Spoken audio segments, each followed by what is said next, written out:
ठाणे महापालिकेच्या अनधिकृत हॉटेलवर कारवाईचा बडगा। ठाण्यातील येऊरमधील बेकायदेशीर हॉटेल्स आणि टर्फवर कारवाई। महापालिकेकडून याआधी बेकायदेशीर बांधकामांना नोटीस देण्यात आली होती। ठाणे महापालिकेचे आयुक्त सौरभ राव यांनी कारवाईचे आदेश दिले आहेत।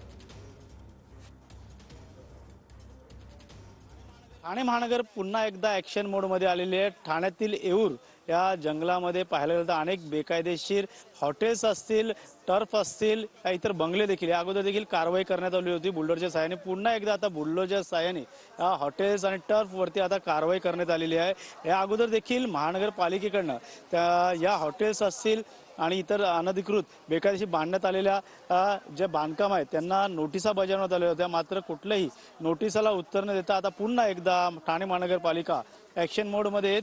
पूर्णतः हा टर्फ जो आहे तो पूर्ण उद्ध्वस्त केलेला आहे। पाहू शकतो बुलडोजरच्या साह्याने हा पूर्ण टर्फ जो आहे तो लॉन जो आहे तो पूर्ण या ठिकाणी बांधण्यात आला होता। लोखंडी आणि इतर प्लास्टिकच्या सहाय्याने इतरत्र जे ठिकाण आहेत त्यांना देखील झाकून ठेवण्यात आलं होतं। त्यामुळे हे पूर्णतः ठाणे महानगरपालिकेच्या आयुक्त सौरभ राव यांच्या आदेशानुसार सहाय्यक आयुक्त आणि वर्तकनगरच्या अतिक्रमण विभागाची टीम या येऊर परिसरात येऊन या ठिकाणी कारवाई केलेली आहे। कॅमेरा अथर्वसह गणेश सोरा, टीव्ही मराठी, ठाणे।